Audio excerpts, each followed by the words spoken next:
Oke, selamat pagi teman-teman semua. Assalamualaikum warahmatullahi wabarakatuh. Kita melanjutkan kembali di pertemuan ke-11 penulisan karya ilmiah.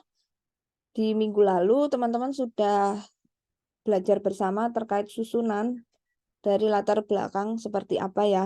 Ini saya berikan contoh, judulnya adalah menciptakan budaya perusahaan yang baik untuk kinerja karyawan yang lebih inovatif atau untuk meningkatkan kinerja karyawan. Jadi totally ada 9 paragraf sebagai susunan latar belakang yang paling sederhana, di mana paragraf 1 itu terkait dengan menceritakan budaya perusahaan terlebih dahulu ya secara umum. Lalu di paragraf kedua menceritakan apa kaitannya kalau budaya perusahaan baik itu akan berdampak pada kinerja yang inovatif. Lalu di paragraf 3 itu bercerita tentang ciri-ciri budaya perusahaan yang baik itu seperti apa. Apakah aturannya jelas, apakah ada sosialisasi dan sebagainya. Jadi ciri-ciri yang baik itu harus dimunculkan dalam paragraf ketiga, di mana dasarnya adalah Anda harus sedikit punya wawasan terkait teori tentang budaya perusahaan ya, ciri-ciri, indikasi, indikator itu ya, itu teorinya. Lalu paragraf keempat adalah yang sebaliknya, ya Anda bercerita tentang kontradiksi, kalau yang baik di paragraf 3 sudah tertulis, tinggal menceritakan yang buruk saja. Lalu nanti diberikan contoh-contoh kasus dari perusahaan yang memang itu nyata adanya, nama perusahaannya ya. Contoh studi kasus positif yang baik-baik tentang budaya perusahaan yang sudah berhasil, yang membawa perusahaan tersebut menjadi perusahaan yang maju ya, menjadi contoh. Gitu ya. Itu di paragraf 5 itu untuk contoh perusahaan yang internasional, lalu yang perusahaan lokalnya di paragraf ke-6. Lalu ada penjelasan tentang mengapa mereka bisa menjadi perusahaan yang baik, itu apa elemen yang di dalam budaya perusahaan itu menjadi ciri-ciri sehingga disebut sebagai BP yang baik ya, budaya perusahaan yang baik. Nah, itu nanti yang akan diarahkan menjadi identifikasi masalah, itu. Misalnya baik karena komunikasinya kepada, bawahan dari semua anggota perusahaan itu sangat terperinci, sangat sangat menginspirasi, sangat informatif, begitu ya, dan mengerti tentang aturan dan kultur yang baik untuk karyawan. Nah, itu dijelaskan. Itu dijelaskan kenapa perusahaan A bisa bagus, BP-nya ciri-cirinya apa. Nah, itu nanti akan masuk gitu ya, akan masuk sebagai identifikasi masalah, tetapi yang negatif terutama. Oke, yang paragraf 78 itu kasus yang tidak berhasil atau yang kurang gitu ya, yang dianggap masih punya banyak komplain, dianggap punya citra yang buruk gitu ya, pasti di sini ada masalah dengan budaya perusahaannya. Jadi dua contoh, satu perusahaan besar internasional, yang satu perusahaan yang nasional. Lalu kita simpulkan di paragraf 9 ya, di mana pembuatan kesimpulan ini harus bisa merangkai semua inti dari awal, di mana menciptakan budaya perusahaan itu mengapa penting, mengapa banyak contoh yang buruk masih berlangsung. Nah, itu perlu pendekatan atau pengulasan secara ilmiah lebih lanjut ya. Dan itu ada korelasinya dengan kinerja. Kalau BP-nya bagus, apa dampak pada kinerja dan mengapa kinerja itu bagus menjadi tujuan setiap perusahaan ya untuk memberikan kualitas yang baik pada hasil kerja karyawan, itu dampaknya apa. Jadi harus diceritakan dan ending dari paragraf ke-9 itu harus terkait dengan tujuan perusahaan, yaitu menciptakan profit, menciptakan keberlangsungan usaha yang lebih lama lagi gitu. Lalu identifikasi masalah ini saya recap kembali supaya bisa melanjutkan. Kita masih tentang menyusun pendahuluan, karena susunan pendahuluan itu terdiri dari terdiri dari latar belakang, lalu ada identifikasi masalah, lalu yang terakhir itu ada pertanyaan dari permasalahan yang ingin diulas ya di penulisan karya tersebut ya. Lalu identifikasi masalahnya adalah poin yang menyebabkan mengapa perusahaan dari contoh kasus negatif itu bisa muncul. Misalnya dari perusahaan tertentu yang sudah dijabarkan ya di paragraf 7, 8, 7 dan 8. Nah, itu sebab-sebab mereka dianggap budaya perusahaannya buruk itu pasti ada. Lah, alasannya itulah yang harus dituliskan sebagai identifikasi masalah atau masalah yang perlu diidentifikasikan gitu ya, masalah yang perlu dibuat poin-poinnya gitu ya. Nah, setelah itu ada subbab yang lain yang di pendahuluan bab pertama kan pendahuluan ya. Nah, itu adalah pertanyaan permasalahannya 1.3-nya ini pertanyaan permasalahan. Nah, disinilah bagaimana nanti akan teman-teman membuat bab 4. Jadi bab 1 ini di pertanyaan permasalahan, inilah yang akan dijawab yang merupakan isi dari paragraf, yang merupakan isi dari bab 4 ya. Nah, ini kita adakan atau berikan contoh 3 saja gitu ya, untuk contoh pertanyaan dari penelitian atau permasalahan yang akan diulas di penulisan karya. Kita masih pakai judul contoh menciptakan budaya perusahaan yang baik untuk kinerja karyawan lebih inovatif ya. Nah, di sini ada 3 pertanyaan untuk permasalahan yang akan diulas di bab 4 ya, di pembahasan dan hasil. Yang pertama adalah bagaimana konsep budaya perusahaan yang baik. Nah, di sini nanti dijawab di bab 4 tentang bagaimana sih budaya perusahaan yang baik itu ciri-cirinya seperti apa, lalu kenapa itu bisa ada hubungannya dengan kinerja, mengapa kinerja harus tinggi, apa kaitannya kinerja yang tinggi dengan budaya perusahaan yang tinggi gitu ya. Nah, itu nanti harus dibahas di pembahasan yang pertama ya, paragraf awal ya, subbab pembahasan yang pertama itu adalah subbab tentang pertanyaan pertama tentang konsep budaya perusahaan yang baik. Jadi harus tahu yang baik itu apa cirinya, yang buruk apa cirinya, contohnya seperti apa, diulas kembali, mungkin membedah satu contoh, akhirnya bisa mengarahkan ke kinerja itu, sehingga kinerja tinggi itu diciptakan karena ada kejelasan, ada penghargaan, nah seperti ini.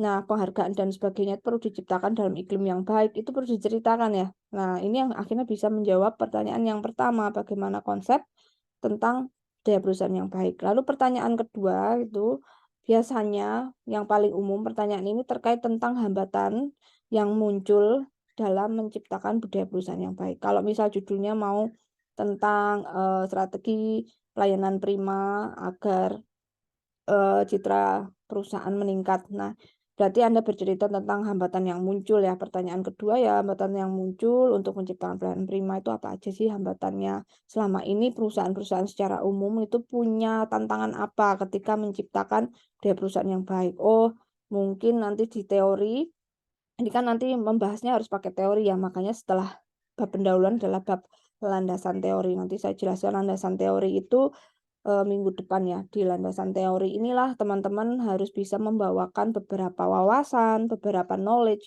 beberapa artikel, beberapa sebuah eh, pengetahuan ya tentang jawaban dari pertanyaan ini gitu loh. Untuk bisa nanti Anda bahas, Anda rangkai, Anda satukan persepsi dan pendapat Anda, ada dasar bagaimana Anda berpendapat, itu merupakan hasil dari analisis atau bagaimana Anda membuat korelasi dengan teori atau wawasan yang sudah Anda punya dari beberapa landasan teori gitu.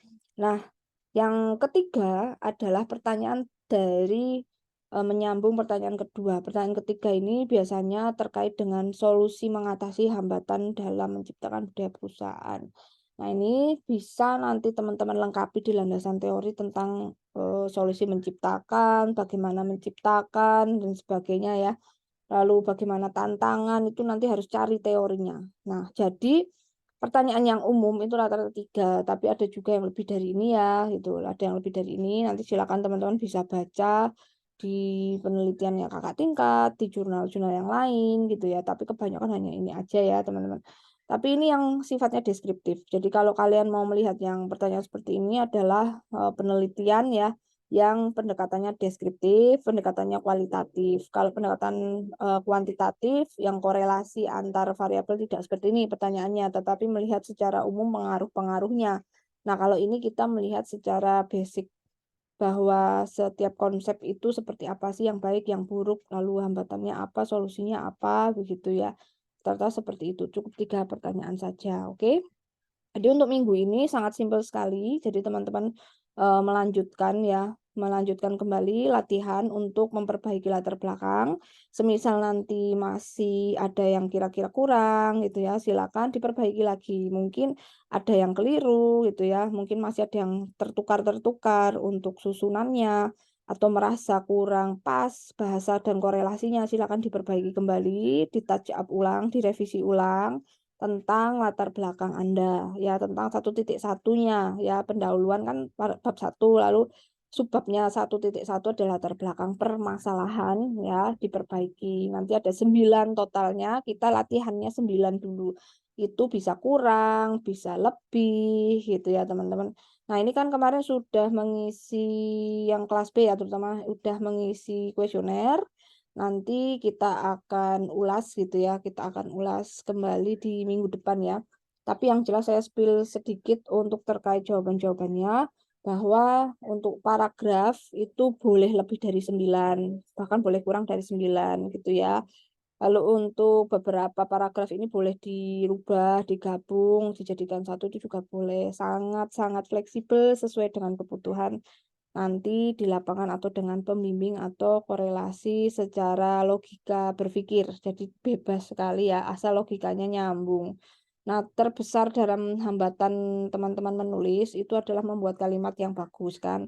Nah, namanya lagi latihan itu wajar belum merasa bagus, tetapi memang harus dilatih, memang harus dicoba, memang harus dikumpulkan supaya teman-teman pernah berlatih, pernah mencoba, nanti otak akan terbiasa.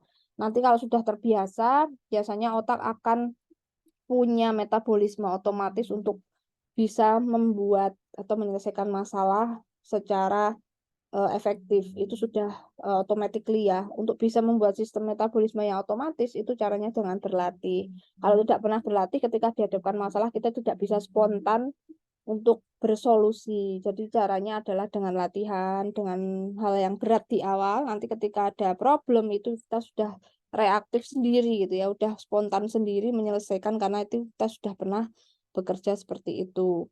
Nah, ini yang pertama buat latar belakang kembali. Kalau memang sudah dirasa cukup baik, sudah merasa oke, saya sudah perbaiki, ini sudah cukup, ya sudah tidak perlu Anda perbaiki latar belakang. Karena ini kan tetap yang harus dikumpulkan adalah cover, yang dimana ada judul ya, ada nama Anda, ada logo ya, logo kampus. Terus juga jangan lupa ya nama Anda juga di situ. Terus ada juga nih mata kuliah apa gitu ya. Lalu yang berikutnya adalah pendahuluan gitu ya, bab 1 pendahuluan di mana yang 1.1 latar belakang, lalu yang 1.2 adalah eh, apa namanya identifikasi masalah, gitu. Lalu 1.3 adalah pertanyaan dari permasalahan yang akan diulas di bab 4 nanti, yang akan disusun landasan teorinya, wawasannya di bab 2 nanti. Itu ya. Nah, berikutnya teman-teman membuat identifikasi masalah dan juga pertanyaan permasalahan yang akan diulas. Jadi nanti dikumpulkan kembali bab 1 pendahuluan itu sudah lengkap dalam versi yang sederhana untuk penulisan karya ilmiah yang paling basic ya. Pertanyaan ilmiah yang paling basic. Nah, ini kalau mau tahu yang lebih besar lagi ya skupnya yaitu di metodologi penelitian itu ada namanya pembatasan permasalahan setelah bagian dari identifikasi masalah ya. Itu ada yang disebut dengan pembatasan permasalahan. Nah, untuk pembatasan permasalahan gitu ya, itu nanti mengambil identifikasi dari poin yang sudah dijelaskan hanya milih satu. Tuh ya, itu nanti ada di Metopen atau metodologi penelitian gitu ya teman-teman. Kalau memang ingin membahas terkait dengan komunikasi internal perusahaan, ya, bagaimana menciptakan komunikasi yang baik sehingga menciptakan budaya yang baik, ya berarti harus bercerita tentang ciri-ciri yang muncul itu ada komunikasinya nanti yang dijelaskan di identifikasi. Artinya nanti pembatasannya hanya milih satu, misalnya nomor satu aja. Ya, sehingga pembatasan dari ulasan permasalahan yang akan dibahas lebih lanjut adalah terkait dengan komunikasi internal perusahaan yang dimana masih banyak yang buruk sehingga menciptakan budaya yang belum baik di perusahaan ya.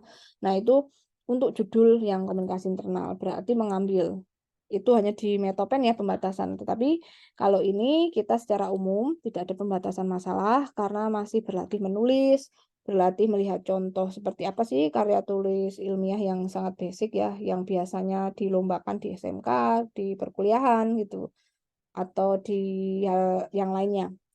Oke, begitu saja dulu teman-teman.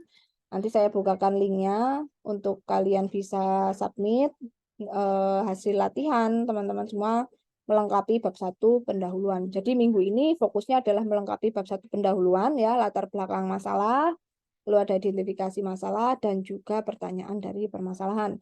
Itu saja yang dikumpulkan. Cukup simpel, cukup ringan dan ini ya tidak memberatkan lah saya rasa karena belum masuk ke landasan teori. Untuk landasan teori nanti atau literatur review adalah minggu depan ya teman-teman. Nanti minggu depan saya jelaskan bagaimana sih menyusun teori yang baik gitu ya. Bagaimana menyusun wawasan yang bisa akhirnya menjawab pertanyaan-pertanyaan permasalahan yang dijabarkan di awal sehingga nanti di bab 4 atau di bagian pembahasan teman-teman bisa bercerita lebih banyak. Ya, kita akan bahas itu di minggu depan. Bagaimana sih menyusun landasan teori yang baik? Nah, di sini teman-teman sudah mungkin diberikan informasi terkait cara hunting jurnal mungkin ya. Atau semisal nanti belum, saya mungkin bisa bantu untuk jelaskan kembali ya dari awal. Oke, begitu saja. Sampai ketemu lagi minggu depan.